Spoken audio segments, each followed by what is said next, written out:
Hello and welcome to the Build with Baer Workshop. My name is Pat Baer. I'm here to build a model kit and to hang out with all of you. I'm going to start by throwing the Bear Cave, the Lego, the Scythe, and the Tier 2 blue emote in the chat. If you are currently a subscriber, you can reply with those emotes. If you are not yet a subscriber, you can say hi or use other people's emotes, or if you feel like being a lurker, you can just go ahead and lurk and you don't have to say anything. That's okay. It's a Saturday night. Dirty just resubbed for 54 months. So let's also throw the Bear Cave Lego Scythe Tier 2 blue emote in chat. And thank Dirty very much for renewing. 54 months is so many goddamn months. Thank you so much, Dirty. Lashbrook is here. Hello, Lashbrook. Welcome, welcome. Happy to have you here as well on this Saturday. What did I get up to today? Well, I recorded the next episode of Pat Baer's Anime Club, which comes up on Monday. And then that was after I recorded some of an episode of Pat Baer's Anime Club that will not be going up on Monday. Because while I was working on it, hello Aristofan, welcome. I was working on the next episode of Pat Baer's Anime Club, which I've talked about in the previous episode as what I want to do next, which is I'm finally going to do an episode on good live action anime adaptations, like the live action variety of anime, because there are some good ones out there. And I was like, this is going to be it. I'm going to be able to talk about it. And the more I was working on it, the more I realized, oh, there's holes in my research. There's stuff that I was kind of dealing with the American interpretation, but there's also live action that has been licensed, because I kind of want to focus on what I can get available. But there has been stuff that's been licensed with subtitles that I could watch that I just haven't. So I need to do more research for it. Hello, Harold. Welcome. Hi. And I kind of thought I was ready to do that video. And then today I was like, I'm not ready to do that video. So I went with one of my backup ideas, because I always have a few ideas. So that was a lot of my day and evening was dedicated to the next Pat Baer's Anime Club. And then it turns out I'm going to do another one a week from this Monday instead of every 2 weeks as normal. The Anime Awards, Crunchyroll's Anime Awards, the 8th annual, is happening this coming weekend. And I was like, well, I should probably put up my thoughts on the Anime Award results that Monday instead of waiting a week. And the timing works out that I'm like, well, I'll do back-to-back Pat Baer Anime Club episodes. And then that'll actually work out because of the end of March, the timing-wise, making that the new every 2 weeks will work out for the end of this anime season, the winter season. It works out. It means that I have to remind myself to do a video next weekend. And then we'll go to the overhead here. Working on the double X here. We're going to work on the legs. We can do this first step. We can do 2 at a time, which is great. Welcome, Vash. Happy to have you here. I do have to remember that I have to shoot this video, this weekend, the next video. Also, I won't have to, but I get to make the next couple episodes of Kuma Bear. I'm waiting because I did the one that's going out on Wednesday, but I haven't done the next couple because I do in batches. I want to wait until I'm back in my bedroom, which I will be back in a week from today. My folks are coming back a week from tomorrow from their vacation in Florida, which is great for them. Glad they're coming back. Happy they're coming back. But I don't want to finish my stream next Saturday and then have to go and move everything into the bedroom and then spend Sunday I want to have time getting things right. So the idea is that Friday I'll move stuff in, which will give me the time to set it up on Friday and then also fine tune it on Saturday, because it's not just about I have to move my desk and my computer and then reset everything and do all that. The big thing is that I have to set my camera. I have to put the table that the camera is attached to, the arm is attached to, have to get that set up right, have to get my lights set up right, have to get my cameras lined up correctly, the overhead camera particularly, and get all of that looking good. And that is not the simplest production. That does require some effort on my part. So I got to get that working. I have to get working on that. Excuse me, I sneeze. Oh, pardon me. So that requires a little bit of time and energy. So I will have that basically, next Friday. I'll be working on that after I'll get up on Friday and just start moving stuff into the room. And then I'll have that on Saturday. And then I'll have Saturday to get things together. And also then I'll record at least one, if not two, episodes of Kuma Bear and that episode of Pat Bear's Anime Club. I'll either do that Saturday or Sunday, depending on my schedule. Because March 2nd is actually March 1st. It's because it's in Japan, so it's at whatever. But the point is, it'll be ready. I just have to do a little bit of the math of when exactly it'll be ready. But the timing just didn't work out right, and it's fine. It just requires a little more effort on that weekend, and I would have preferred to have that all taken care of, but it won't be, and that's okay. It's not the end of the world. Speaking of timing not being particularly great for me personally, I did not watch live this episode of the premium live event for WWE. I ended up watching it after the fact for the Elimination Chamber because it came from Perth, Australia, and they decided to do it at a local time, which was inconvenient for me. So I watched that this afternoon, and we'll talk about that because that's the thing that I have the most to chat with you about, I would say. If there's anything I can talk about, it's that. We will get to that in a moment. We'll do some quick hits. This may not have crossed your plate on social media. It might not have gotten to you. But there is my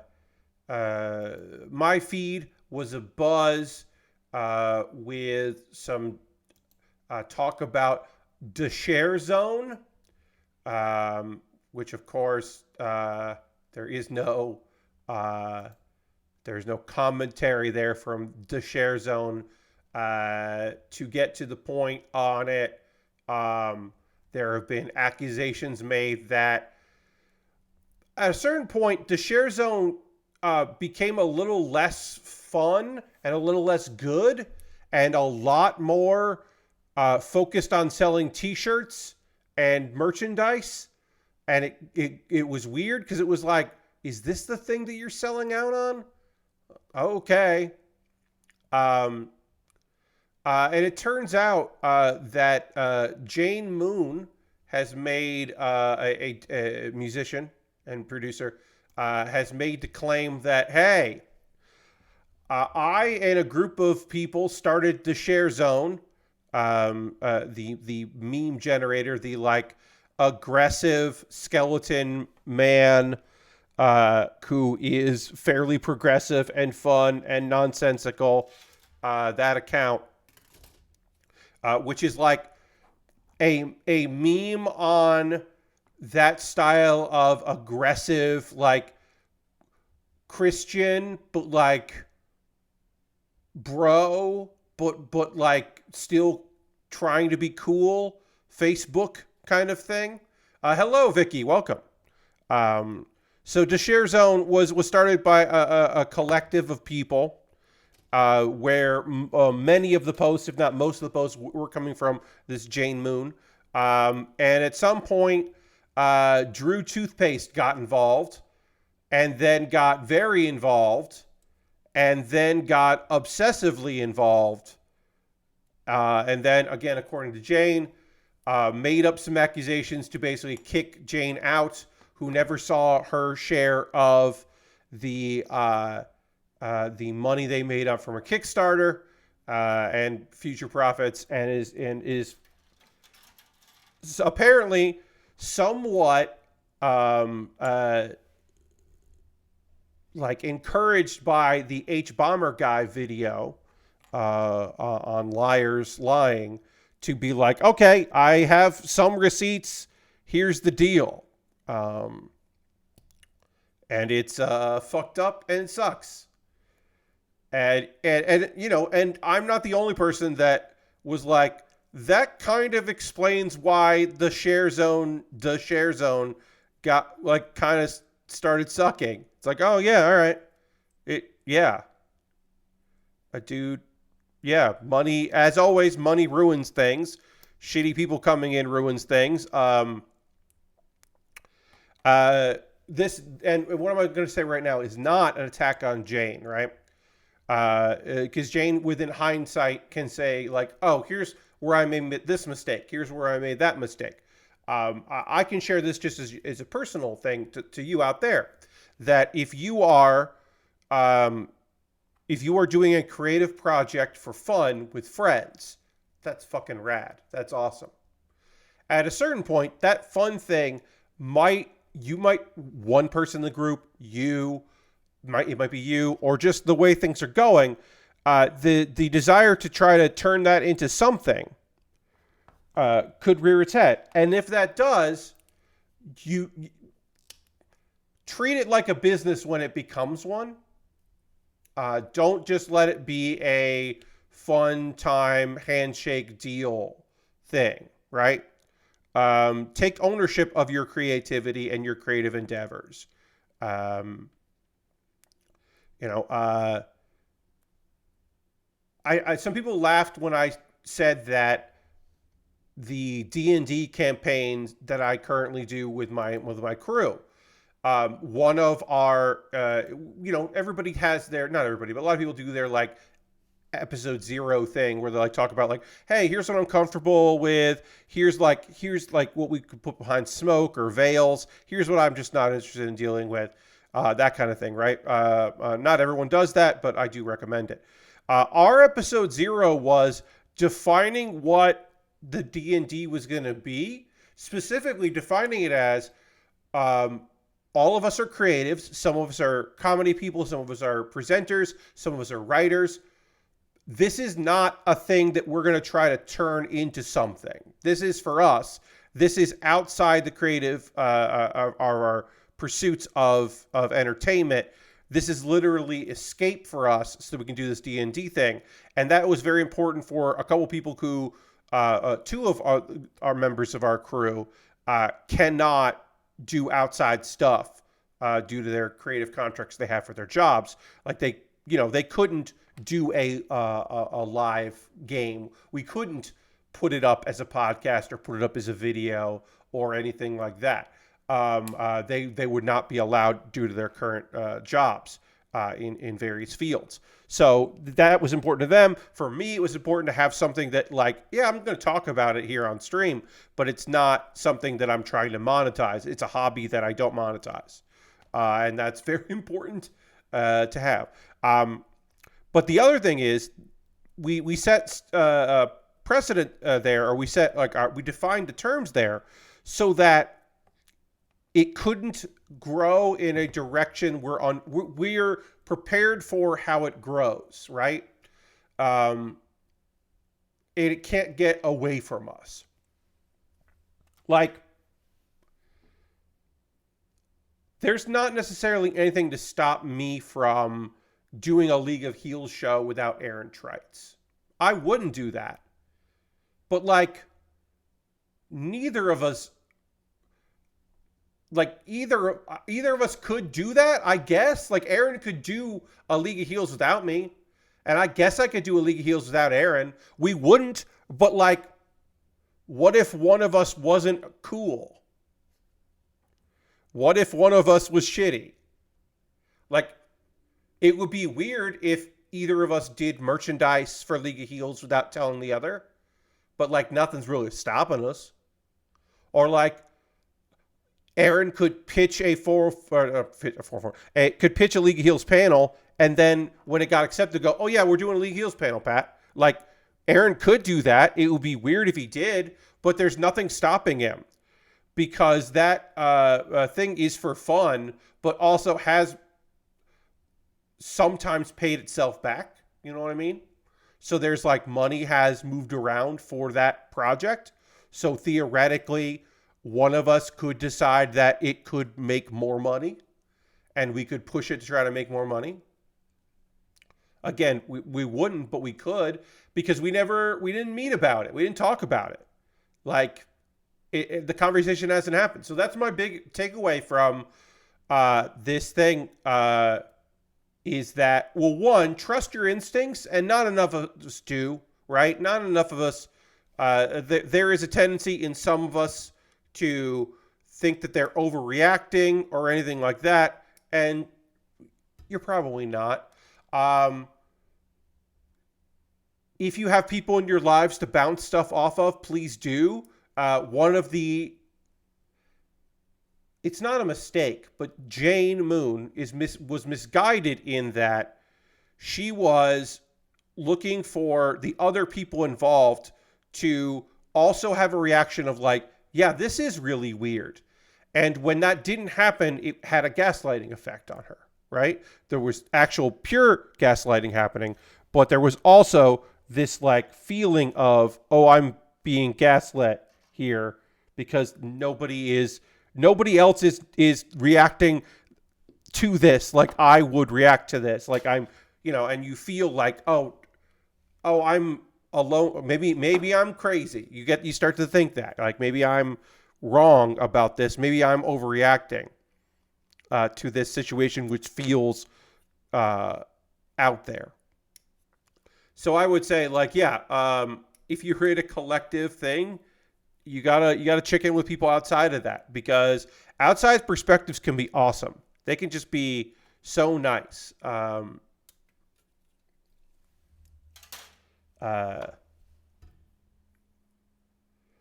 A friend of mine who is unbelievably creative. I am fun. I like to think that I make up for low production with being a good presenter, being a good host of things. I like to think I make up for the fact that, my lighting hasn't always been good. Some might say it's not good. It's still not good. That my camera work has never been particularly excellent. When I look at my early streams and I look at how the camera was set up and how I wasn't even widescreen on that camera, the webcam that I hadn't, I wasn't doing that, and I was using green screen that was just awful looking. And I think about all that, and sometimes my sound hasn't been particularly great, and sometimes still isn't great. And I think about all those things. It's like, well, I get by. I have a friend who is incredibly creative, and she strives to do all of this cool, weird shit, and to do all of this stuff. And sometimes she has decision paralysis. She can't continue because she wants it to be a certain way, and she wants all these things to go well. And then when they don't, or inevitably the things that she's doing break and she's frustrated by it, it causes her to shut down. And I don't particularly have that problem, but my advice to her has constantly been, the people who like what you do are going to be okay if it's not perfect, because only you know what the perfect is for this thing that you're trying to do. That's kind of been my mantra with her, is just being like, yeah, but they don't know that.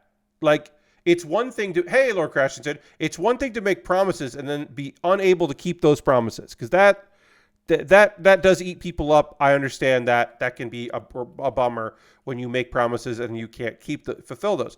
But it's another when you're like, you didn't promise anyone anything. You just have an idea you want to do that you're not able to 100% figure out right now, and that's okay.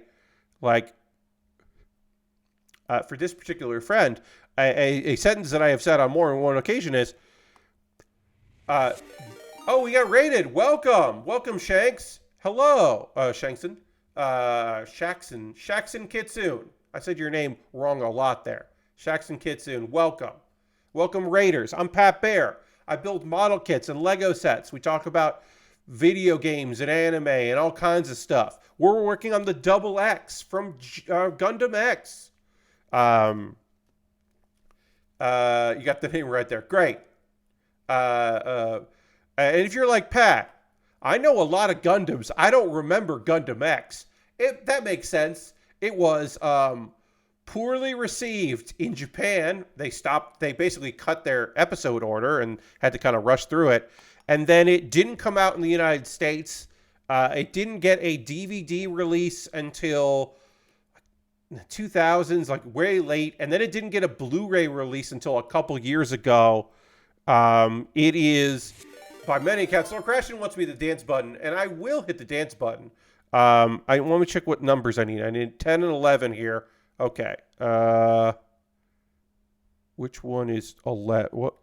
Oh, 10 and 9. Okay. I got to put these stickers have to go on here. And so I'll do that. But use your channel points, which means that I am going to be hitting the dance button. And here is the dance button. Thank you for using your channel points. Here we go. Oh, yeah.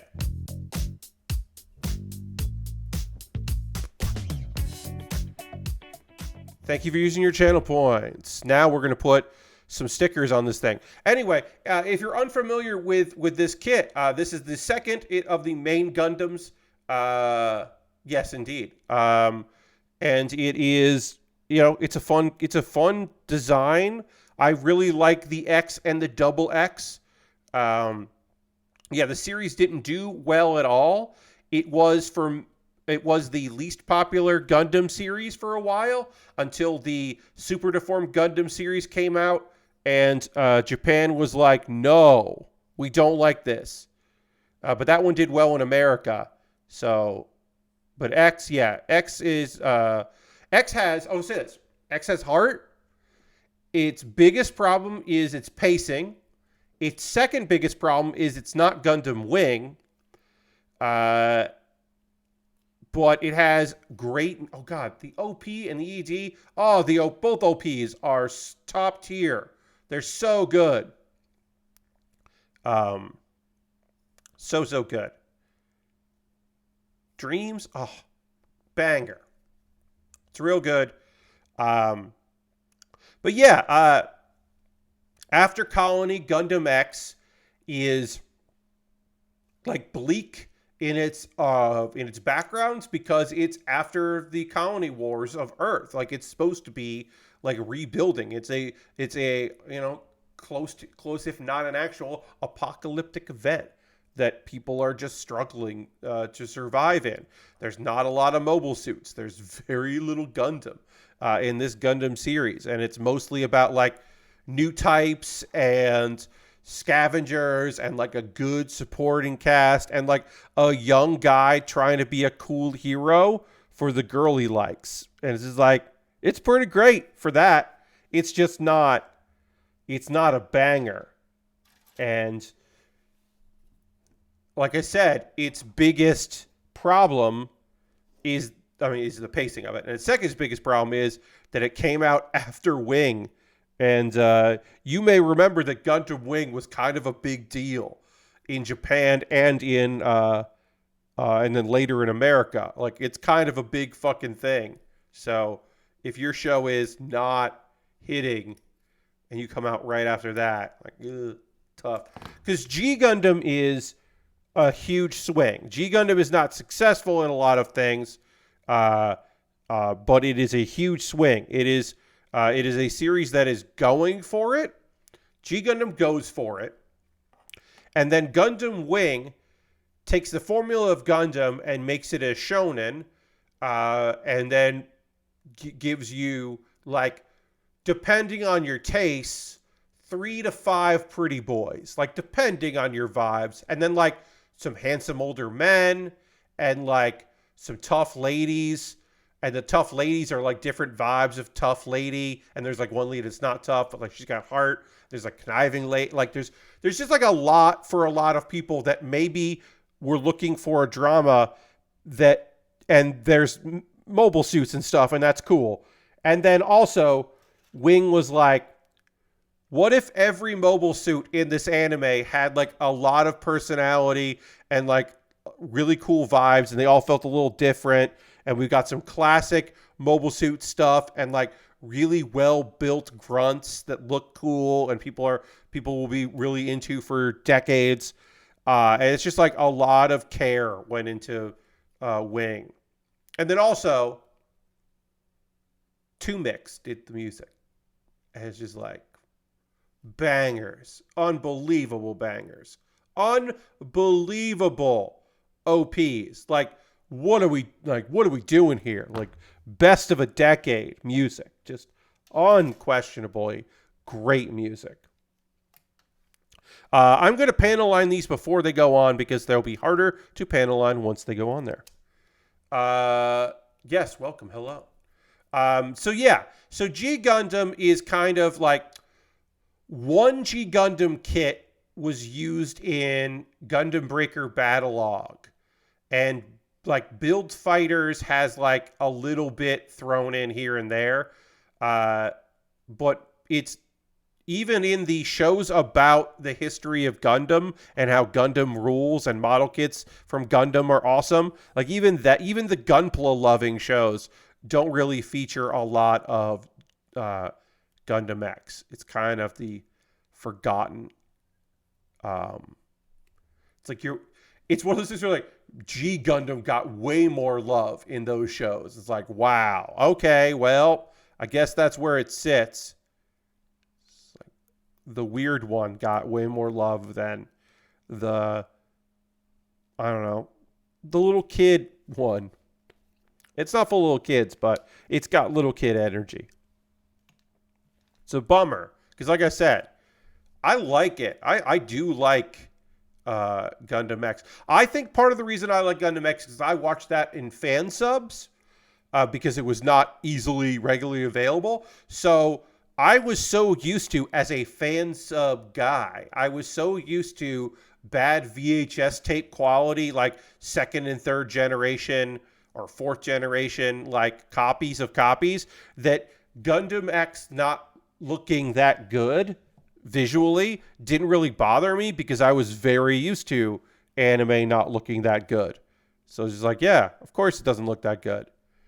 And then watching, Wing on TV, it was just like, well, that's the TV version. Of course that looks better. And then later I would find out, no, G Gundam just doesn't, not G Gundam, Wing or X, that's what I'm going to say. X just doesn't really look that great. That's just the reality of it. What should we chat about here? I guess we should talk. Yeah. You know what? Hey, let's talk about Elimination Chamber. Let's talk about WWE's premium live event, Elimination Chamber, which happened coming out of Perth, Australia. Happened this morning, U.S. time. Or as they call it, oh God, what do they call it? Is it Backlash? What? Let me see. There, in one country in this world, it's not called Elimination Chamber. It's called No Escape in Germany. Germany calls the pay-per-view on all of their marketing material No Escape, not Elimination Chamber. I shouldn't have to explain why that is. But that is the case. They don't call it that. Elimination Chamber. We had a pre-show match. The incredibly rare pre-show match. Unbelievable. Definitely not evoking other parts of German history. Indeed. Yes. Yes, indeed. So we had a pre-show match. The Kabuki Warriors, Asuka and Kairi Sane, defeated Indy Hartwell and Candice LeRae for the women's tag belts. Indy Hartwell is Australian. Putting her on the pre-show is smart and good. Indy and Candice are on Raw and doing fine, but it's not like, I don't know. They're doing okay. It was a good match. My main thing is that, like, they had the whole thing where, like, Indy gets the tag, and she got the hot tag, and the crowd went nuts because they're like Indy Hartwell isn't just from Australia. She was like a good wrestler in Australia, and the indie scene there knew of her. She's not just like an Australian-born wrestler who, only trained in the WWE, which happens. Or like Nia Jax is technically from Australia because she was born on a U.S. military base in Australia. U.S. bases are generally not... It's a gray area weirdness. She was probably born in a hospital, not on the base. But like Nia Jax is technically Australian, but like she's not like claimed as an Australian because she hasn't ever lived there.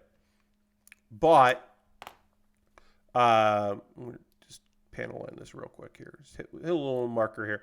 But Indy Hartwell is from Australia, and there was only one Australian. Yes, American citizen, born and brought, indeed.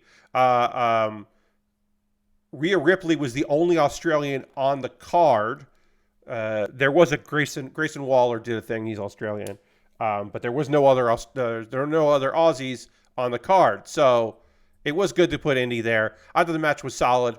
I think that Kairi's insane elbow finally looks pretty good. Kairi Sane has looked very confused, I guess, lost as she's returned to the WWE, and that has been weird to see. But I still think the match was solid. Okay, I could have panel lined that with this connected. That's fine. I'm going to panel line this now while I have the opportunity, and then we'll move on to doing some other stuff. And then when we do the other leg, I'll probably panel line it as I go because it'll just be easier. And I should have done that for this. It's not about even getting the marker in. It's about getting the eraser in to clean up the lines and stuff. Then we had the Women's Elimination Chamber. There were 2 Elimination Chamber matches. The women's opened the show proper.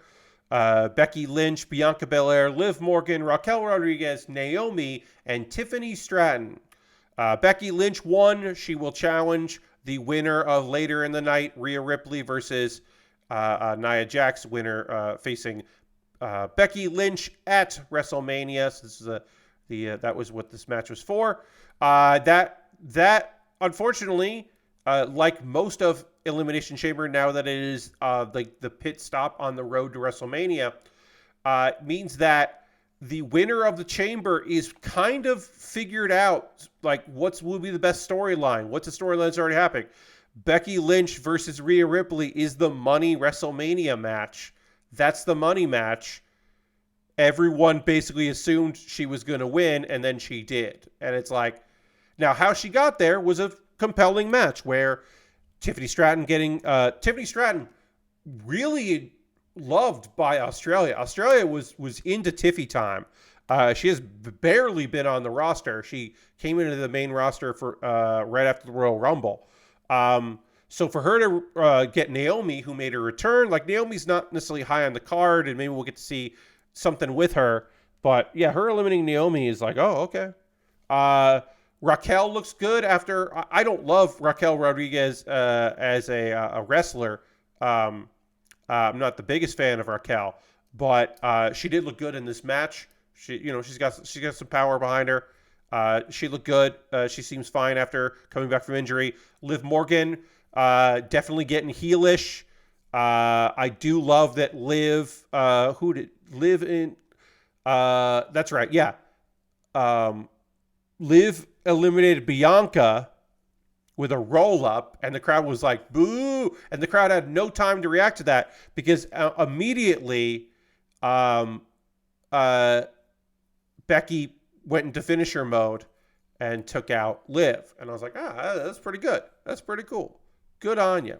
Liv is definitely like a baby face, but acting pretty heelish, which makes sense. And they're, especially in this match, they only had one heel, so you kind of need a little bit more people acting the fool, trying to get the win. So I appreciate that. I thought this was solid. This of the 2 elimination matches, the elimination chamber matches, I should say. This one was my favorite. I thought that everybody worked hard, and there were some hesitation as people were trying to get into the right spot to do their next thing. That was a little off. That felt a little off, but I thought the spots were great. And also, a thing happens in the men's that sucks and so much, and I hate that is a thing that can just happen. That it definitely loses points with me for this nonsense thing that shouldn't be able to happen in an elimination chamber. We'll get to that. Judgment Day, Finn Balor and Damian Priest defeated the New Catch Republic, Tyler Bate and Pete Dunne, for the tag championships, the Undisputed Tag Championships. New Catch Republic is their new name. They're not going with British Strong Style. My assumption is they couldn't trademark British Strong Style, so they gave them the tag team name New Catch Republic, which does work for these two blokes who, turns out, Australia was pretty psyched about seeing these two British guys. And also Finn's Irish, and so they weren't too unhappy about seeing him. They certainly were not happy to see Dominic, although that felt very much like it was being controlled by, like they were turning down his microphone, as well as the crowd really booing him. Great tag match. The standout is that Pete Dunne does they did the Tyler driver. They were doing a double Tyler driver, which was cool. They have a burning hammer that two of them do, as put them on your shoulders and drop them on their head. And when you do the burning hammer on yourself, the fireman's carryover, it can be very dangerous. The double position of it is definitely way safer because you're not dropping someone directly on their neck. It is more controlled that way. But instead of calling it the burning hammer, they call it the Birminghammer because they're both from the Birmingham region of England. And that's a good name. Verified with some of my British pals, that's a good name. I think that's very good. They call it that. But the match was fine. Dom got involved. They definitely had it, except that, the numbers game. They don't have a third man watching their back. They really needed that third man. They didn't have that third man. They lost. I don't know if they'll get another tag opportunity. It does feel like the Awesome Truth, Miz and R-Truth, are probably going to be their WrestleMania opponents. So this match felt like, well, if there's going to be any title changing hands tonight, this is the match where they would change hands. But that didn't happen. That just did not happen. But I thought there might be a possibility that they would win and then they lose them back on Raw. That kind of thing. The quick change. Just so they can say that Pete Dunne and Tyler Bate are former tag champions, that kind of thing. The Grayson Waller effect happened. Grayson Waller had his guests, Cody Rhodes and Seth Rollins. There was a lot of talking, a lot of talk to camera. Cody wants to beat up The Rock, and I agree. His character should want to do that. They talked a lot of trash. Grayson talked some trash back. And then... he was like, Dwayne Johnson is no longer the people's champion, which I thought was pretty fun. Let's see. He wants to face there. And then Seth wants to have Cody's back again, and he keeps talking about wanting to have Cody's back, which tells me that he's going to betray Cody at some point, because you don't keep saying that unless you are going to pull a fast one. Also, Austin Theory was there, and Austin Theory was talking some trash and got beat up and took a bunch of people finishers. And then Grayson Waller, who of course was cheered. Grayson Waller was cheered for being Australian, basically. He did not attack the baby faces, and he did not help his friend, which is rude. This is rude of him to not help out his friend, but he didn't help his friend out so that he didn't have to take any offense from the baby faces, and it could remain kind of like a baby face.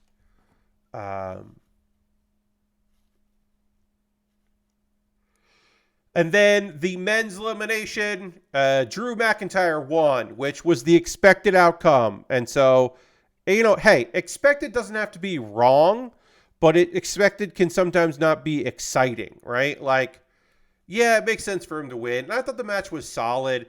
There is one thing that sucked. Oh, I should say everybody that's involved. Drew McIntyre defeated Kevin Owens, Logan Paul, LA Knight, Randy Orton, and Bobby Lashley. Bobby Lashley, who had been injured the night before, quote unquote, on SmackDown. He wasn't really injured, but, that explains, how he's going.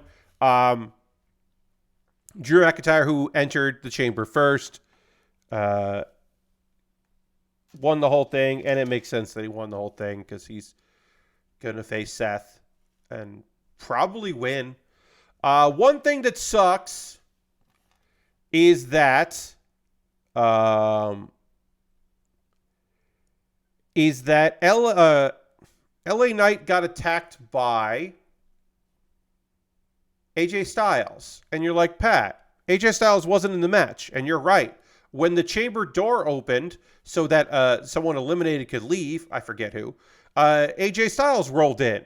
Oh, I think Bobby Lashley. AJ Styles rolled in. And that sucks. And that shouldn't happen. Now, it's one thing that later in the match, Logan Paul, who had been eliminated, didn't leave, which I think sucks. But it's better. The fact that Logan Paul didn't leave and then did some shenanigans and attacked Randy Orton with brass knuckles, which I guess sets up Randy Orton versus Logan Paul. Randy Orton is too big for the U.S. title, but like, sure, why not? Randy Orton versus Logan Paul is kind of interesting. This is a good reminder that while I don't like Logan Paul at all, I do respect that he has worked hard to be a decent wrestler. He unfortunately has a lot of acumen when it comes to professional wrestling. He's a very good heel, and he's an athletic guy that can work in the ring. And especially like with a good dance partner, he shines. And that sucks because Logan Paul sucks as a person. And I don't like him. And I hate that he does well at wrestling. But there are a lot of people that I don't like that are good wrestlers. So, well, unfortunately, can't really do much about that. That's where I'm at. We're done with the leg, by the way. By the by, we finished a whole leg. And it's time to move on to other leg. We'll work on the other leg right now. There were a couple cool moments in this Elimination Chamber that I do want to shout out. The first being Kevin Owens early on in his entrance into the match. I'm going to look at my notes here. Who did he hit with a choke slam? Let's see. Well, he also beat up Logan Paul a lot, which was great.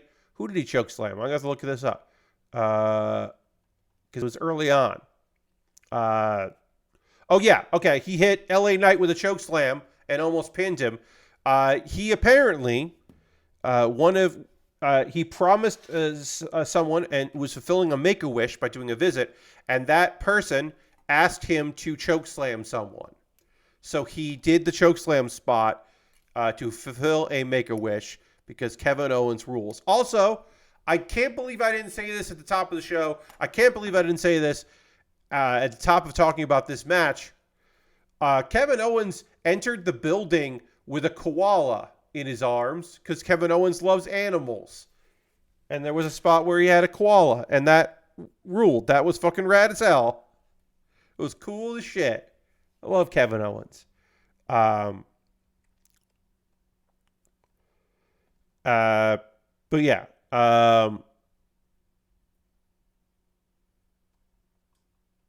And then the main event, the thing everybody was expecting. Rhea Ripley defeated Nia Jax in a pretty good match. Now, I am not the biggest Nia Jax fan. And in fact, for large swaths of her career in the WWE, she has seemed like a bad wrestler, a dangerous wrestler to work with. And I have not been a fan of hers at all. Since she has come back to the WWE, she has certainly been better as a wrestler. Her ring work has improved. She, in her time away, has improved as a wrestler. So I am willing to say that. And I thought this match was pretty solid. There was one point where Becky didn't go through the announce table, and it was like, ooh, is that a botch? Was that supposed to break? But no, the table was reinforced so it wouldn't break, so that Nia Jax could jump off a chair onto the table with Rhea on it, which was wild and dangerous looking. But luckily, everybody seemed okay after it. Rhea Ripley was just, she's a heel, but she wasn't going to be heel. She's a heel that people think is awesome, but she certainly wasn't going to be heel in Australia.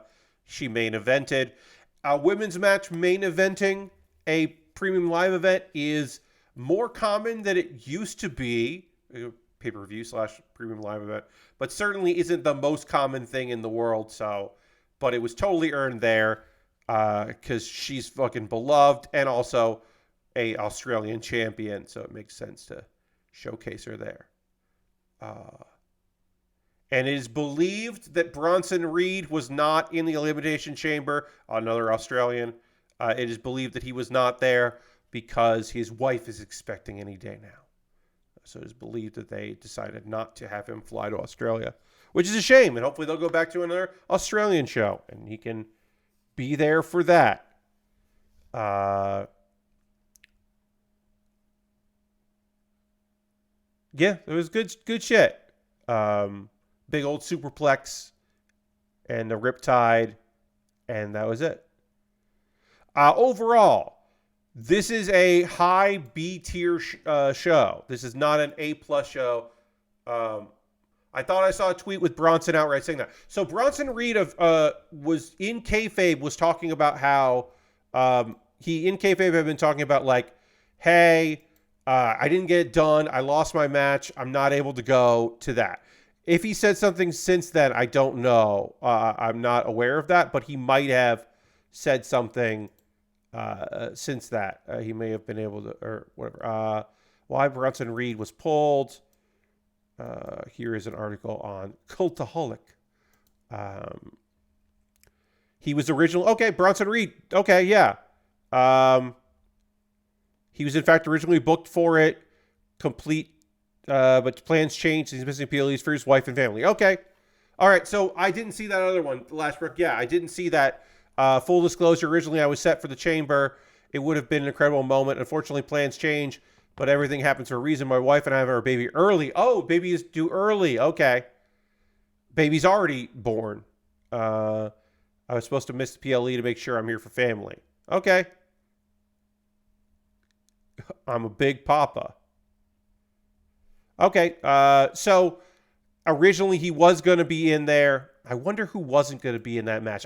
You know what? I assume Bobby Lashley was not originally scheduled to be in that match because Bobby Lashley is... So the reason why I thought Bobby Lashley was going to get... I thought, this is my brain working, Bobby Lashley is in a feud with a faction, with Karrion Kross's faction. My thought was, Bobby's going to get beat up and then Bronson's going to take his spot. Like, that was my assumption. But that didn't happen. Bobby got beat up, and then no one took his spot. He was just in the match after being beat up. So that must have been that with the baby being premature, the decision was made to not have him be in there. All right, that makes sense. Okay. Well, that's a shame. Congratulations to Bronson and his wife. And hopefully... the WWE will go back to Australia. I don't know if they'll go back to in such a big way because I don't know if another city in Australia is going to pay out the nose like Perth did. But, hell yeah. There are things that are more important than your job, more important than wrestling, and that's certainly one of them. So, no. Overall, decent pay-per-view. Solid to decent to solid. Royal Rumble I think I liked better as a show, but this one I thought was still good. I thought that was still still a solid competition. Good times.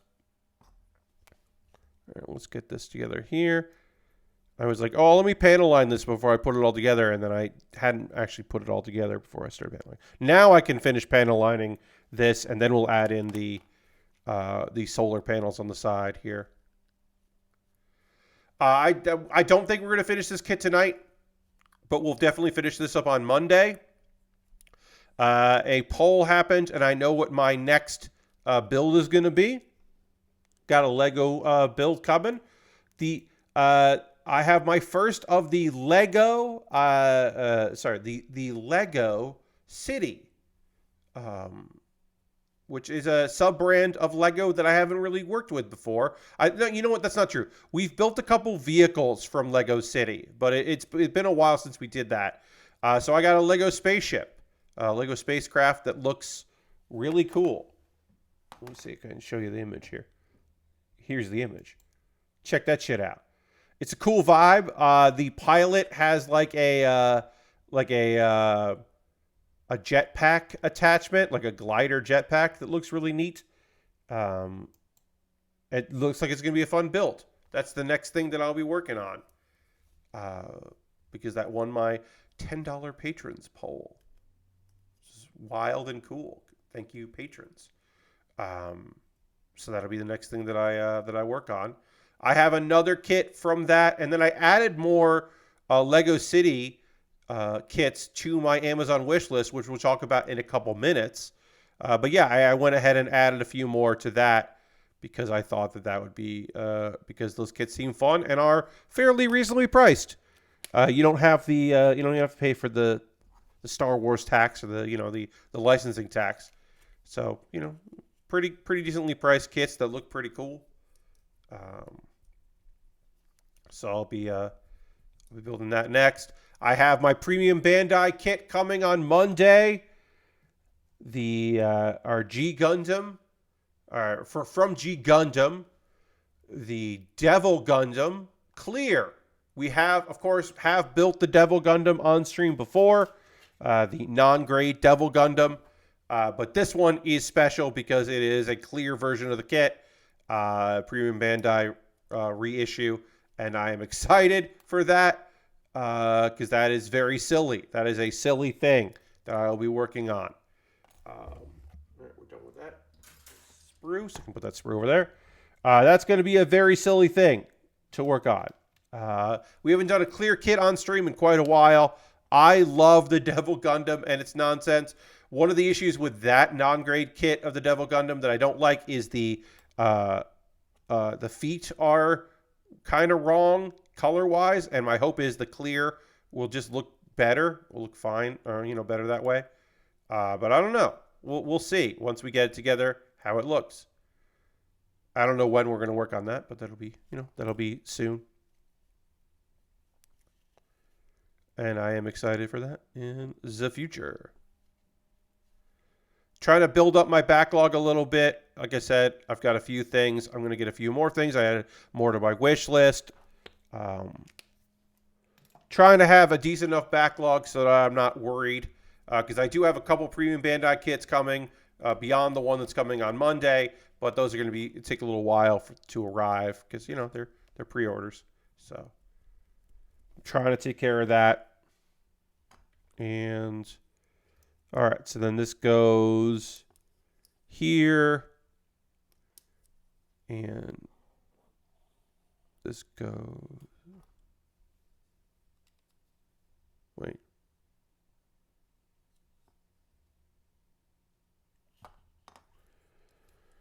Yeah, just realized. I put this leg together completely wrong.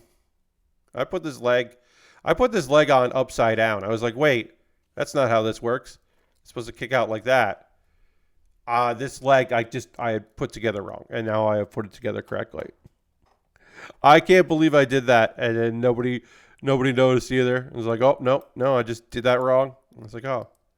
Like, these two don't look the same because they're wrong. Oops. Whatever, I caught it.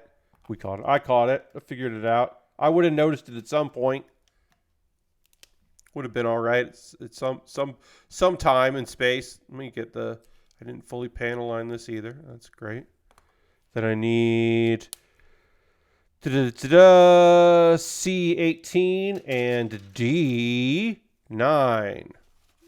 Last D9 pieces here. This kit is coming together, but I know we're not going to finish tonight because the weapon still needs to get built. We need to beat the waist. We'll get to the waist, and then we'll get the side skirts done and go through that. We still have the weapon, and then I just know that the backpack solar panels are going to take a while to put together because they have giant stickers. Like I got to put all these stickers on. Like that's not going to be, I'm not going to get that done like in a moment, you know? That is going to require some amount of work to get that done. So again, I don't think we're going to finish this tonight. But then I don't think it's going to take too long on Monday, and then it'll be Lego time. And that'll be fun. I do like a good Lego build. You know, this will never be a solo Lego stream or anything like that. We always bounce between the two. And primarily, this is a model kit building stream with some jumps to Lego now and again, dalliances in Lego. And, you know, a couple times we work on some stuff that's not Lego, but are, you know, knockoff Lego stuff and things like that. We do jump around to that on occasion, but for the most part, it's a model kit building stream. Lego is an expensive lane to stand. Yes, I mean, like the big Lego kits, like honestly, those. The thing is, when you get outside of the license, the you know, the tax, the Star Wars tax, as they say, and you're starting to just deal with like big creative like Lego ideas that are huge. Those are expensive, but they're not like impossible to go down because it is a lot of bang for your buck. Like the expensive kits also have a lot of pieces. It's just that, like, I haven't done anything from the world of Mario, right? I haven't done any of the Sonic ones. I've never touched any of those because those are very expensive, and also outside of the NES kit, there are not a lot of pieces. The NES that comes with the TV is a lot of pieces, but most of the Lego stuff that is Sonic or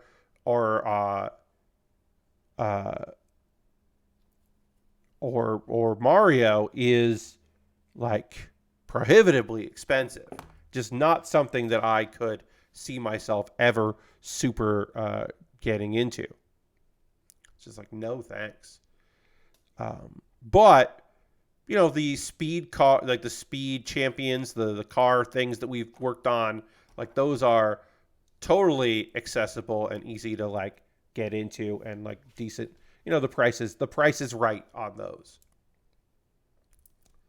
All right, we got to do the ankle so we can put the foot on here, but we're doing well on this. Let me just even this out. Sorry, there we go. I don't know why this is moving around a lot. I have my washcloth under here that is supposed to help it from sliding all over the place, but occasionally it doesn't work out. Now is the part of the stream where I am going to talk to you about ways you can support what I do here. We got a raid. We have some new people joining us tonight. If you're unfamiliar with this segment, this is my pause for the cause. I don't have sponsors, but I do take some time. I take like 5, 6, 7 minutes to talk to you about ways you can hang out here and support what I do that are optional. Everything I'm about to tell you right now is optional. You don't have to do any of these things. If you would like to help me out, that would be awesome. I mean, I'm not going to say like you shouldn't help me out financially, but like don't feel like you are obligated to do so. This is all optional stuff. First and foremost, if you're currently a subscriber to the Baer Workshop, you can throw the Bear Cave, the Lego, the site, the Tier 2 Blue emote in chat. Let the people know that you are a subscriber, because being a subscriber is the easiest way to support what I do here. Through Cash Money, your Prime Gaming token. If you have Amazon Prime, you get that token. You can use it for anyone. You should use it for me. Dirty resubbed earlier tonight, which was great. You could be like Bobby Dice Roller and gift a sub to somebody in the community. You could just do that. That would be rad. You could be like Harold and donate bits and enter the cheerleading board. That would be rad. You could do that. Those are the ways to support me within here. Oh, hit the follow button. Hey, if you haven't already, hit that follow button. Then you'll know when I go live. I stream on Mondays and Tuesdays and Thursdays and Saturdays. Monday, Thursday, Saturday, model kit building or Lego or whatever. Tuesday, something else. This coming Tuesday, the 40,000 Warhammer 40,000 expansion or special pack, the DLC for Power Wash Simulator will be on deck. That is a new thing that is coming out next Tuesday, and we will play that on stream, and it'll be fun. Do some power washing in the world of 40,000. Let's see. If you want to support me here financially, but you do not want to use or go through Twitch, I understand. I got you. Well, I have a Patreon, and maybe that would be something you'd be interested in. Patreon.com/PatBear. There's a $1, $3, $5, and $10 tier. There are different awards for different tiers. Consider joining me on Patreon. Also, I have a... Harold says, be rad, be like Harold, are two phrases I'm not used to hearing together. Thank you. Well, Harold, thank you for your continued support. Not only are you a subscriber for since the beginning, but also you do throw some cheer in there and end up on the cheer leaderboard, which is really, really cool. So thank you for that. I have a YouTube channel, youtube.com/PatBear. Over on my YouTube channel, you can subscribe for free, of course. Check out the videos that I make because AdSense, you watch an ad there, I make a little money. If you're a premium YouTube subscriber and you watch my videos, then you don't see ads, but it counts like you did. So that's nice for me. But also there's a membership there. And for just $2 a month, you get early access to a video series that I do. My Wednesday video series, you'll get to see that on Tuesday. So you get early access to all those videos. And I do that every Tuesday. Usually 24 or maybe even 26 hours before my video goes live to everybody on Wednesday, you get to see it. So check that out. Let's see if that's something you want to check out. Let's see. We got YouTube. We got that. Those are all monthly ways to support what I do here. There's also direct donations. If you wanted to send me a little cheddar to Ko-Fi or PayPal, you could do that. Right now, on my Ko-Fi, there is a goal. I'm trying to pay off my taxes and also pay down some bills.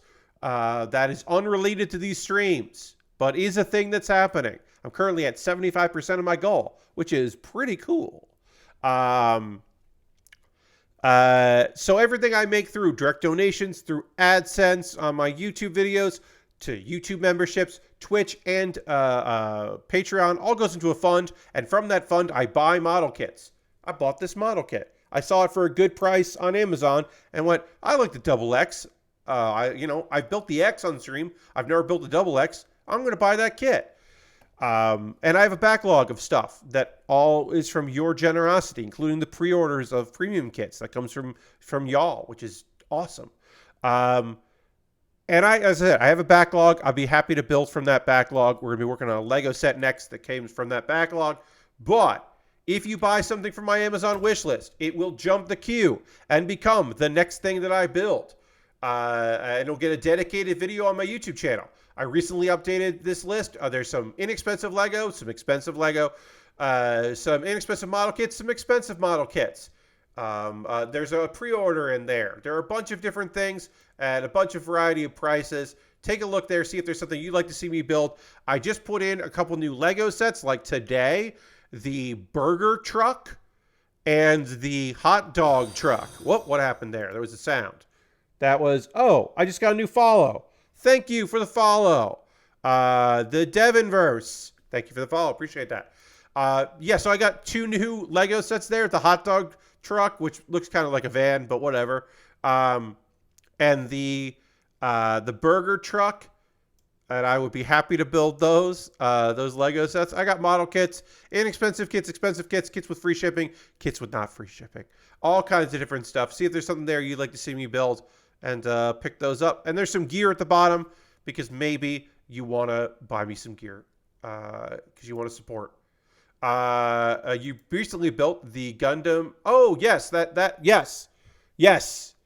That Gundam is from Thunderbolt. Yeah. That is a very intense Gundam. Good job. Really cool backpack on that kit, if I remember correctly.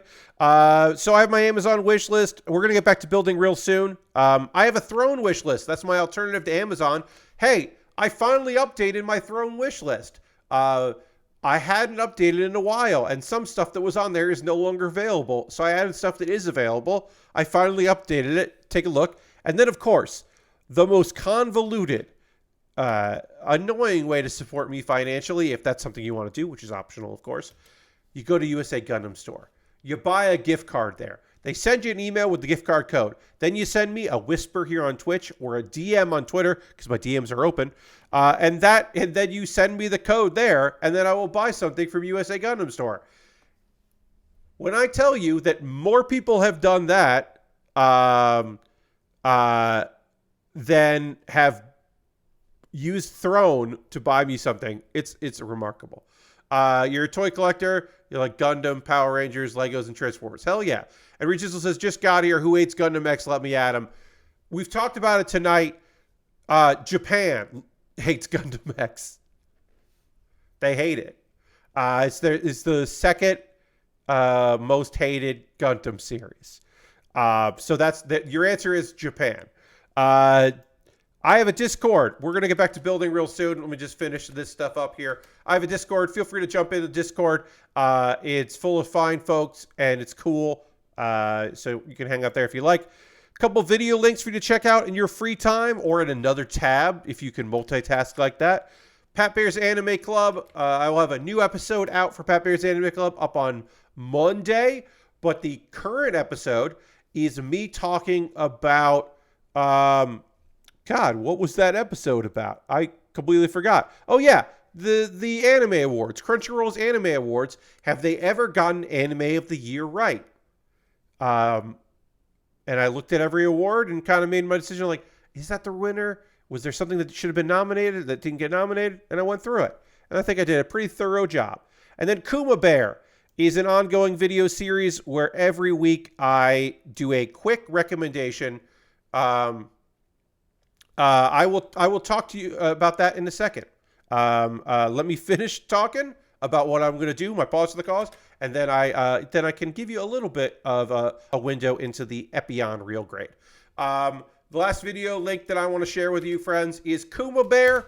Kuma Bear is my weekly anime recommendation series. I'm talking about Tonikawa Over the Moon for You, a romantic comedy series that is unbelievably, incredibly high on comedy. It is a very funny comedy series about romance. You should check it out. You should watch my video where I kind of hopefully entice you to check that out. I am going to switch back to the overhead camera. We are going to get into talking about some anime. I will answer a request from the chat. And to do that, I will drink a little water and dramatically transition back to the overhead right now.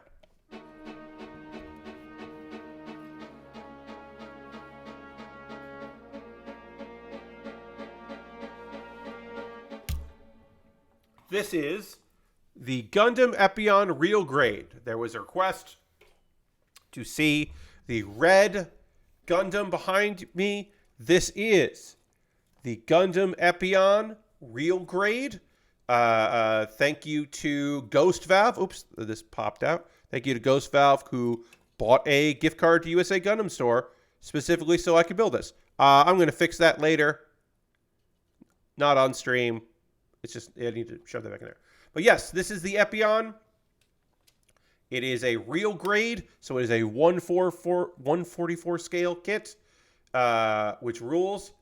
Didn't realize that shelf was so close to you. Yeah, it's, if sometimes when I wheel back, I have to be careful because if I put too much momentum, it'll just go and hit the shelf. But it's fairly close. That and these, like I can't, oh no. If I stretch, I could reach it. But yeah, I don't have to wheel it back that far. But yes, it's a wonderful kit. I've always loved the Epion. I think the Real Grade is a fantastic treatment of it.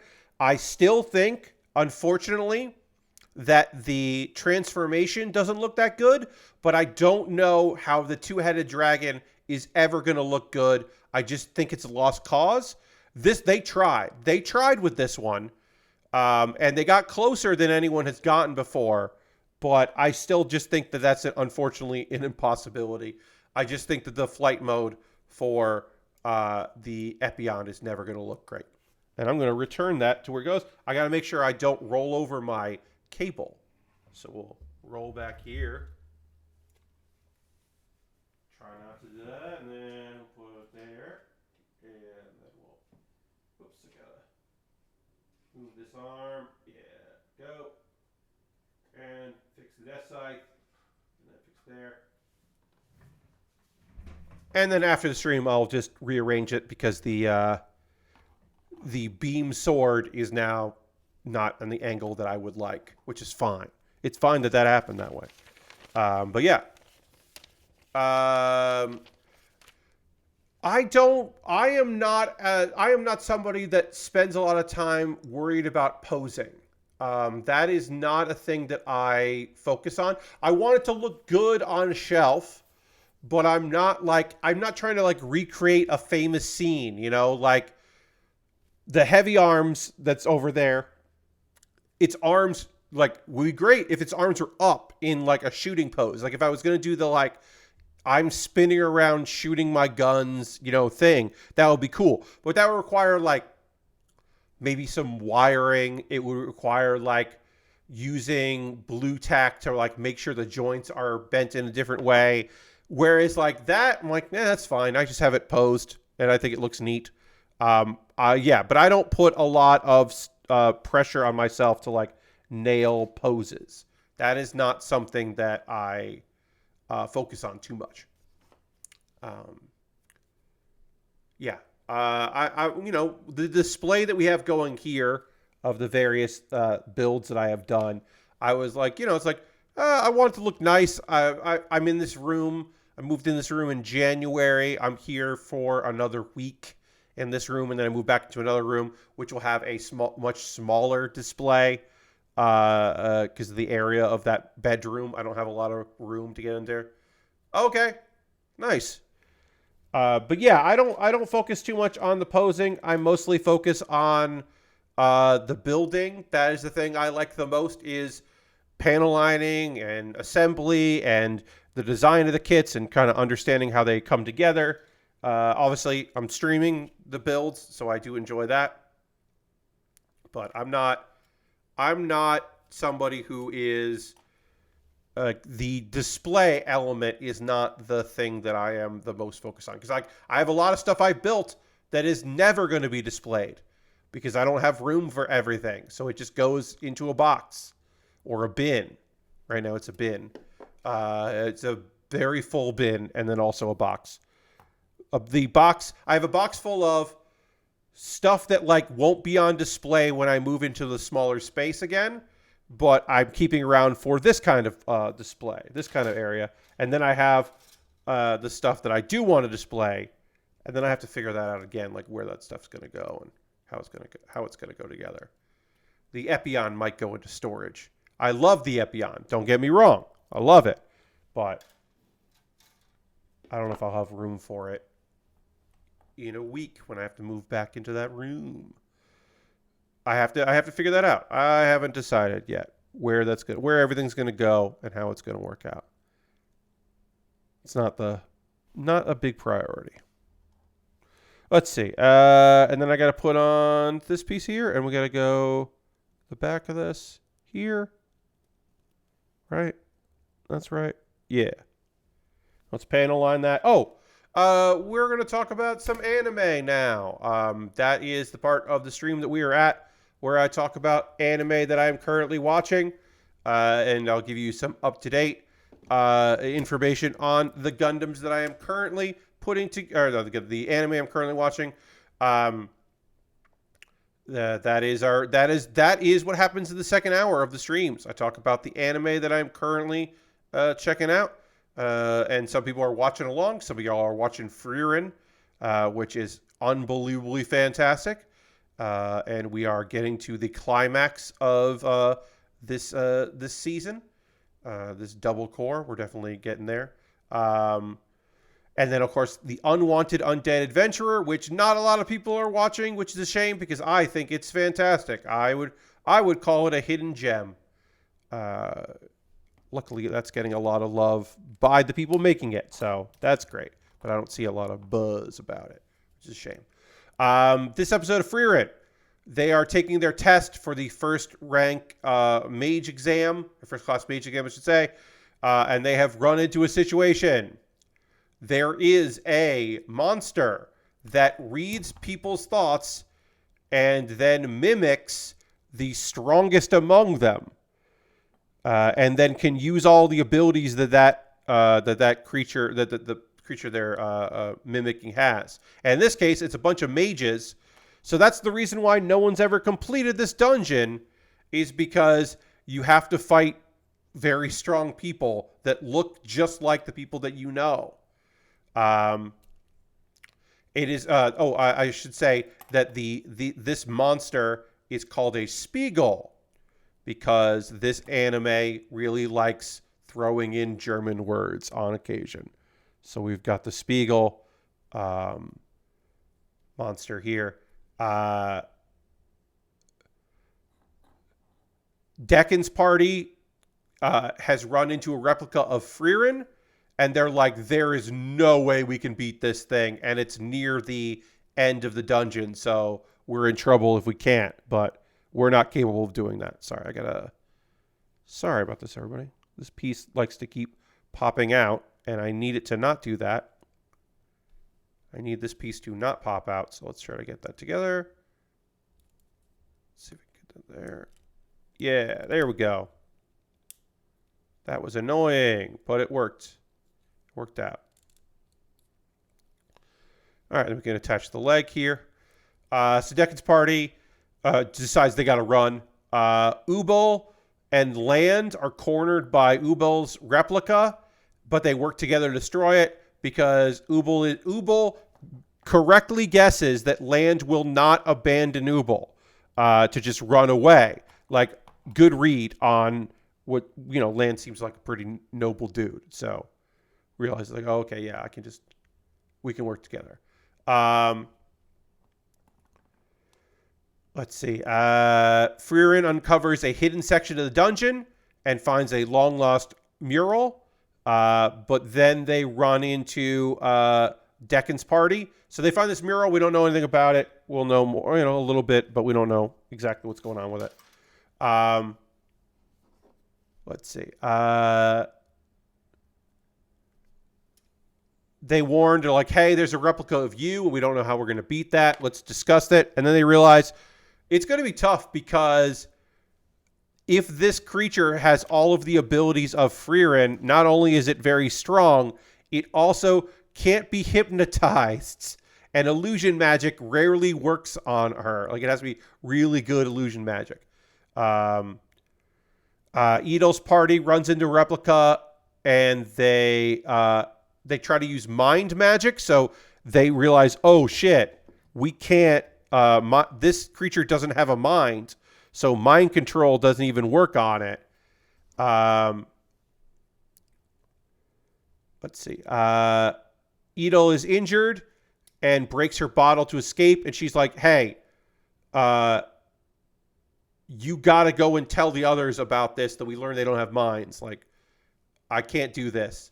And then another party defeats the replicas because they choose favorable matchups. And it's like, it's really breezed through in this episode. And I know that if you haven't been reading the manga, you might be like, oh, I'm sure the manga takes more time with this because the anime just decided they were going to skip over. No, the manga also does not take much time with this. It is not that important, these fights. Deccan and Frieren are like, maybe like we can go brute force. We can just like try to like force our way past it. They think that's their only option. And then our cliffhanger is Fern being like, well, with help, I can kill it.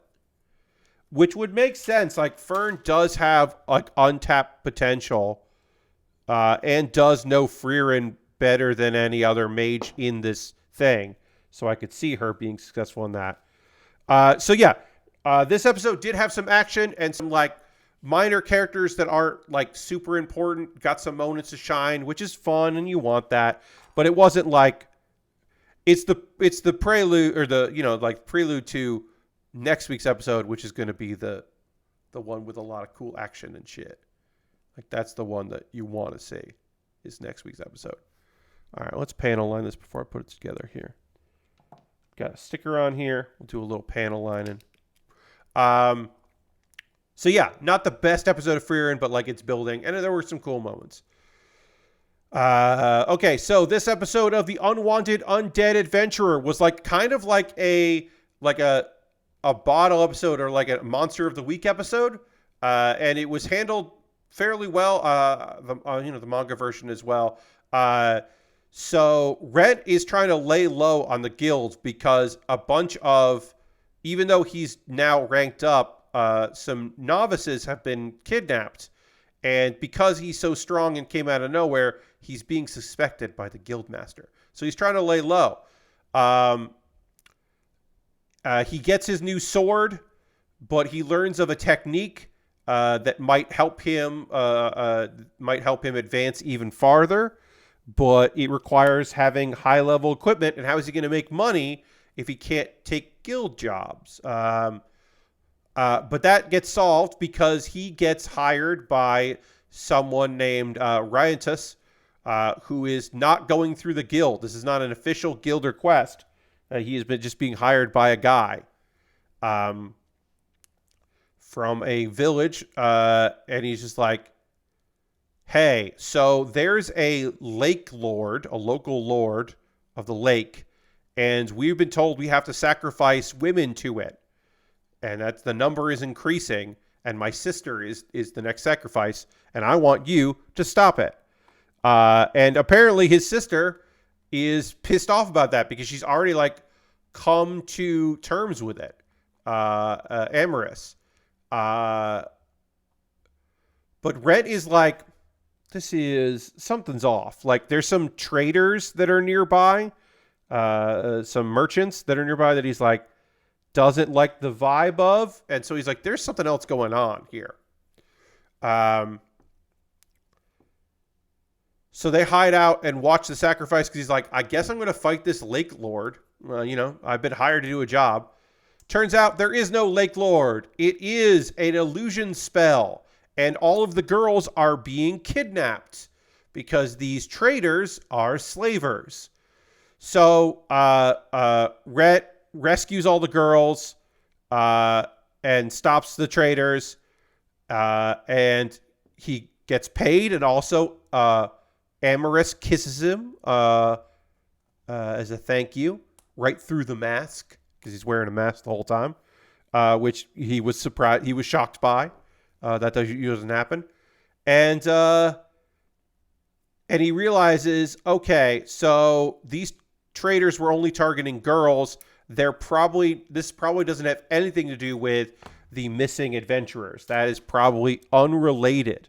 And so this was like a fun little bottle episode. This is like a little solo adventure, a little Monster of the Week side story.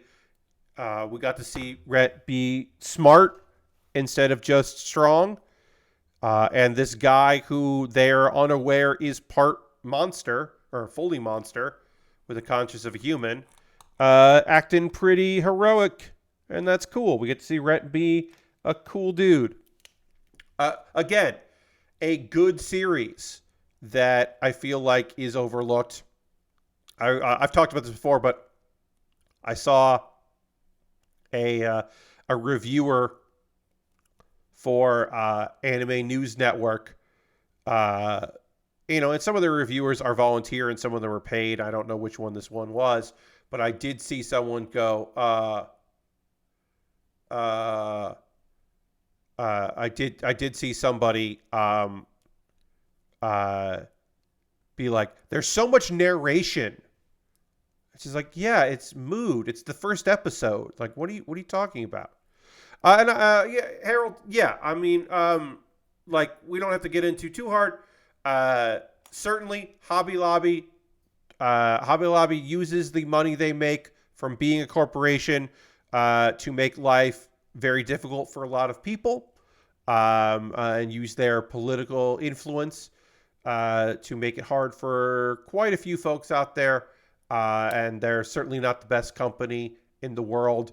If you don't have a local shop near you, because not everybody does, not everybody has their local shop, right?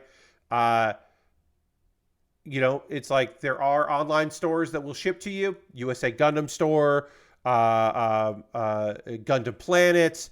There's stuff on the West Coast as well. Obviously, going into a store, picking out a thing, having it, coming home with it. I understand that. Appreciate that. Target sells Gunpla. Their selection isn't that big, but they do sell some stuff. And they do put stuff on sale quite a bit. And, of course, there's Amazon. And Amazon has its own variety of issues and is not great, certainly. It is this strange thing to say, like, oh, you should use, Amazon instead. But yeah, as Harold says, Hobby Lobby certainly not the best example of a great business to support. If you can avoid it, I would say avoid it. Looks like we're going to get body complete on this kit here, so let's get this together. It's great. Now is the part of the stream where I want to hear from you. What are you watching right now? What are you playing? What are y'all into? Are there games that you've been playing? Did you go to the movies this weekend? Did you watch anything on television? Let me know in the chat. And as I'm giving you time to write some stuff out and to say some stuff if you want to say some stuff. But obviously being a lurker, totally cool. I will tell you that I have been playing Helldivers 2 quite a bit. My multiplayer crew is all in on Helldivers. We are having a very good time with Helldivers. Playing during the daytime still, which is still it seems to be the only good time to play is during the day. At night. They have increased server load. They have been working on that. They had to make a lot of changes to their infrastructure to make that work. There will still be delays, but I have seen less delays, certainly during the day.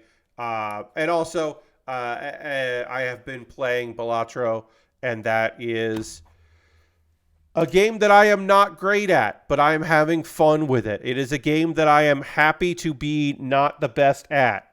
I would like to be better at Balatro, but I am not good at it. I wish that I was better at that game. And then Hearthstone, of course, playing Hearthstone. I have a new terrible deck. I think I mentioned that on Thursday. I got a new deck that's not good, but I really like it. And I have been playing that quite a bit and having a good time with that. My Hearthstone deck, where I am playing multiple copies of a card that have a death rattle that doubles the attack and defense of elementals in your deck, and in your hand. And then I play a card that pulls an elemental from your deck and then attacks your opponent's face and then dies. But the attack, because it'll be multiple times, the attack will be so high that it will one-shot and kill your opponent, and then you win. And it's hard to pull off. It's called Pat Don't. I've named the deck Pat Don't because Pat don't play that deck because you're just not going to win. But when you do win, it's very fun and silly, and I am a big fan of that. You know me. I do like my funny, silly decks. I like my my impossible odds decks. Those do make me laugh. As far as watching, hey, I don't talk about it weekly. If you haven't tried out solo leveling, please give solo leveling a shot. Solo leveling it's a manhwa based on a webtoon. It is so good. And a thing that just happened pretty recently that's rad is the cringiest thing from the webtoon that was not in the novel. It was added to the webtoon. One of the cringiest scenes in the whole series was not included in the anime. It's the best example of a good idea for cut content I've seen in a long time. This guy who is trying to lay low does like this really thing. He like pays for a knife, I think it was a knife or a fork. He like pays for it because he's gonna break it, and then he like turns it into a perfect ball, so a bunch of like loud girls will shut up, like loud teens, and it's like so cringy. And he's the guy who's supposed to be doing everything on the down low, and it's a terrible scene in the webtoon, and it's not in the anime, and that's fucking great. But overall, I will say that solo leveling there's a slow build to it. and now it's picking up, and it's pretty great. Also, a thing that I noticed in the anime adaptation is his power leveling is taking longer than it did in the webtoon, and that is cool. That is in the manhwa. That is cool because it makes him a little less of just like an overpowered main character. He's getting there, but he's struggling to do it, and that is awesome. So highly recommend Solo Leveling if you're looking for an action series. That's one that I would recommend. I'm going to clean these up, and then we're going to be body complete on our kit here. So, Meadow at last. I almost said Meowdo at last. I bid on a Braven this season. Yeah, I got to give Braven another shot. I bounced right off the first episode. I know some people really love it. I really do need to give Braven another chance. That's on my short list of stuff to give another look. See, Harold enjoyed Baltro Lashbrook as well. Lashbrook finished the 5th anniversary of Apex. Hell yeah! Hope you had fun with that. Lord Crashing finished Final Fantasy VII Remake, where they're heavy-handed on the concept of breaking from the destiny of what happened in the original game. Then you started the DLC expansion, which is fun so far. Hell yeah, I've heard good things about that DLC. I have heard some good things about that. We're going to build our weapons here. We're going to start on our weapons, which we can do at the same time, which is great. What's that? Oh, that's from the... Yeah, I can put that in. This goes in here. In the waist, and I forgot to put it on, so we'll put it on now. This is just the stopper, if you or the connector, if you want to connect the. Oh wait, no, is this right? Or does that go on the? I might have the wrong piece here. I think this goes for a stand connector, but this might be. Is this the shield connector? Where is the shield? C19. Okay, yeah, that's the shield button. I thought this was the thing to block where the peg is for stand, but that is not the case. That is a different piece. I was wrong. We'll put that aside, so I'll know where it is later. Harold said also playing Twilight Survivors, Mario versus DK, Mario versus Donkey Kong. And then Splatoon 3, Side Order. Nice. I hope you're having fun with all them games, Harold. Wristfan says, I continue to poke around Balatro. It's a good Steam Deck game. I have heard that. You're also playing Final Fantasy VII Crisis Core, and that game is pretty goofy. Yeah. I certainly enjoyed my time with Crisis Core. I wouldn't call it a great game, but there was something about it that I really liked. It has some good goofiness to it that I was in favor of. We're going to put some stickers on this, but we'll get it connected first. And then I'm back on Final Fantasy 14 and also trying out Dark Souls Randomizer for the first time. Hell yeah. Good luck to you. Randomizers are fun. I've always said that I don't think I know a game well enough, but like you could learn. I could learn a game enough to be able to handle a randomizer. I mean, I say that I do play Pokemon randomizers, but I'm not randomizing like locations. I'm just or items in an RPG. I'm just randomizing Pokemon, so it's a bit different. But I should say I do play randomizers. They're just Pokemon randomizers, which are certainly different from RPG or action game randomizers. So Dirty says, finished Return to Grace today and have started on... Maquette? I don't know Maquette. As a break from the MMOs that I've been playing lately. Yeah, sometimes you need a break from you need a genre break. I think a genre break is healthy, so good on you. Yeah, sometimes you gotta switch it up, try something a little different.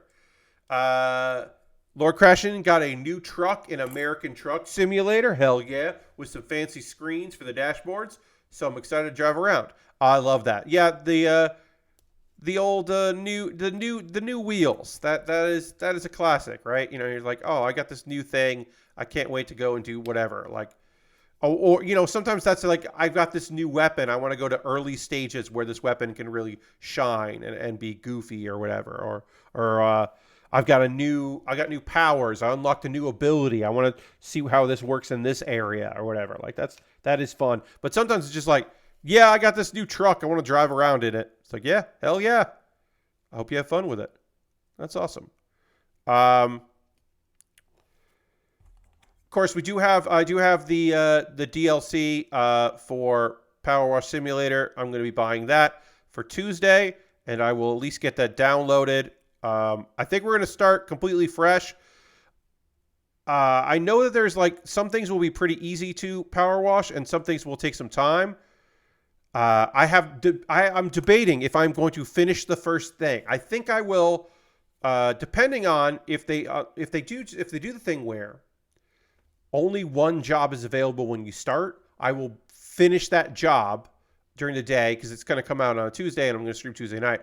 I'll finish that job so that we can just go and check it out because I want to have more options of things. What I don't want to do is like spend an hour and a half on one job and then, 25-30 minutes on the next. I want to be able to at least showcase a little bit of the game.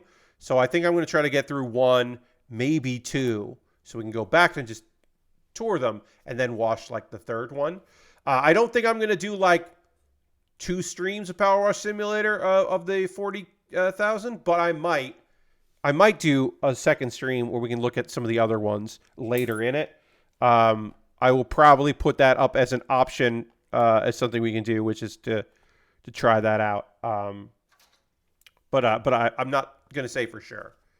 I hired some people to do jobs on my old trucks. Hell yeah.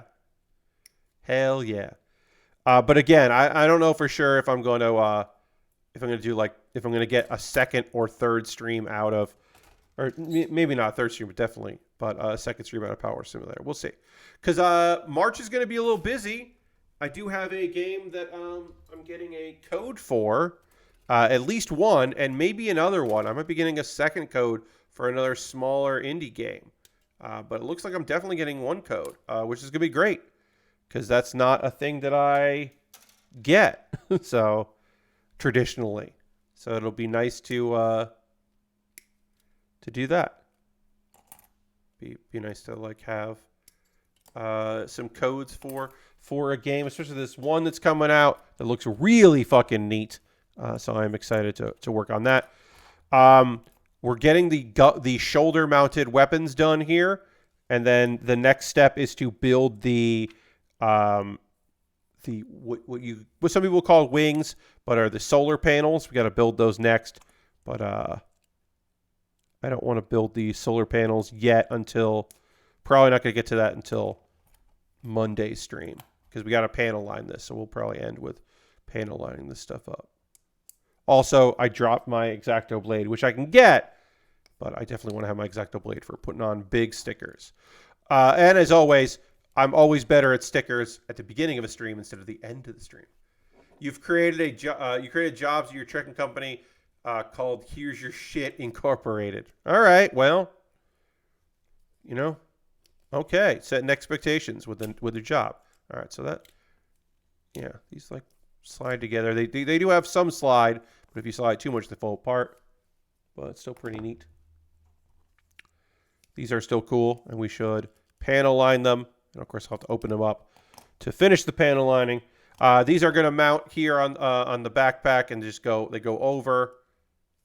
And then one thing that is cool about this kit is they come over and then they get locked into place with this part here, which is just neat. They kind of just get locked in, which are like kind of like the targeting of it, and then those flip back in as a fun feature. But let's get these panel lined. Get these panel lined there. So yeah, Monday we were going to finish this kit up, and then we're going to work on some Lego. Of course, Monday will also be Manga Monday, as always, where I'll talk about a manga that I am reading and talk about the anime that I'm watching, of course. And, something else in the first hour. I don't know what else is going to come up in the first hour.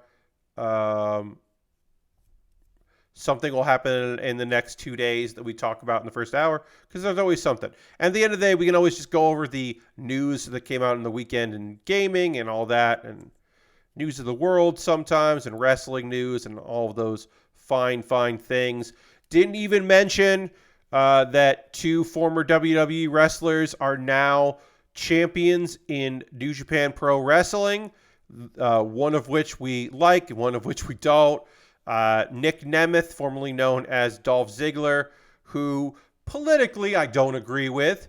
He's a bit too libertarian for my taste, politically, but socially I can say has helped out myself and the comedy show that I did for many years.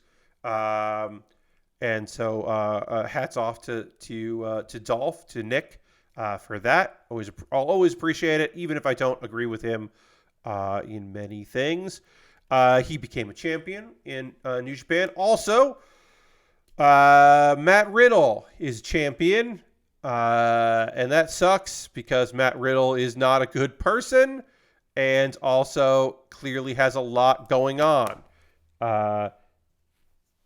Matt Riddle should definitely be taking care of his personal issues. Because they affect a lot of people more than just him. So it'd be great if you could take care of that.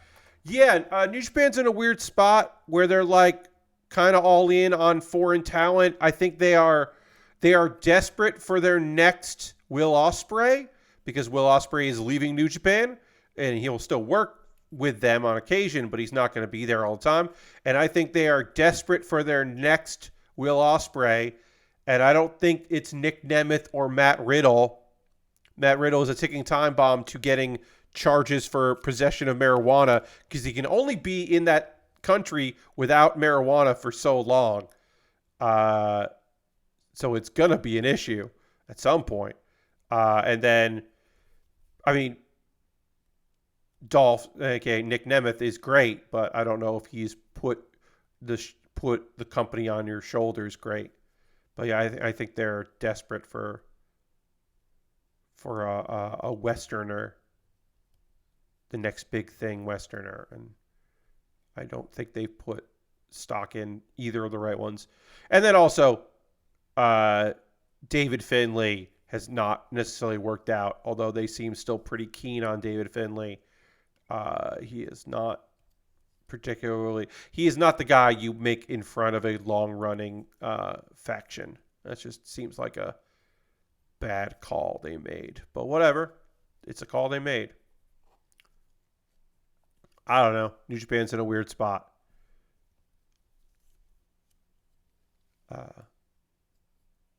Losing Ospreay and losing Okada, and then having changes on the fundamental changes of how the business is being run are all real weird stuff.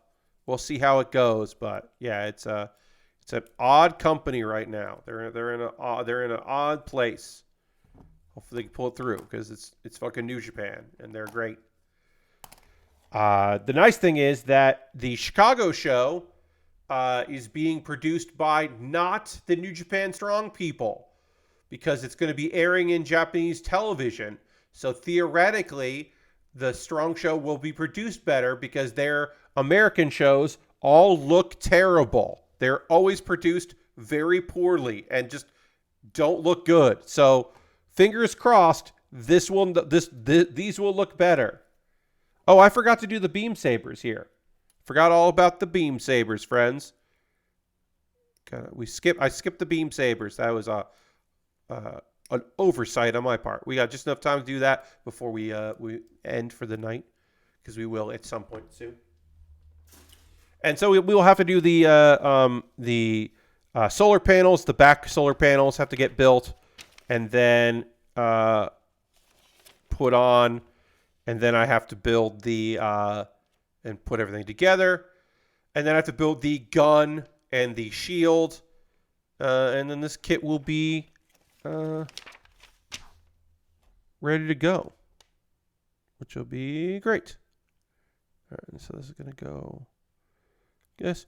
And then speaking of wrestling, excuse me, I do have WWE 2K24, which will be out, excuse me, a week from this Tuesday. It actually comes out a week from 2 weeks from yesterday, but I did pay for the $100 edition, which does get me a bunch of DLC, so I don't have to worry about the DLC.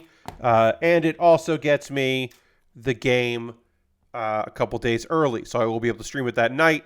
And that day, I'll be able to go in and set up, hopefully download some characters, although who knows what's going to be available. But I'll do my best to find some stuff for people to run some matches in. And then we'll check out, some regular wrestlers. We'll use any character that is DLC that comes with the game that I spent so much money to get. I will certainly use that money. I will use those characters because they've been paid for. So we'll be able to check those out, and it'll be a goofy good time in that game. So we got our beam saber. Love the beam on the X. Think it looks rad. And then we'll build the other one, and that will just go on the side skirt. But yeah, I'm excited for 2K24. The soundtrack is pretty fun, although I turned all of those off because I don't want them to play in the menus. So we won't hear them, but it sounds pretty fun. Also, I don't think we talked about how Post Malone is going to be DLC in the game. I don't think we chatted about that. That's really weird. Like, obviously, Bad Bunny's in there, but Bad Bunny is also wrestled.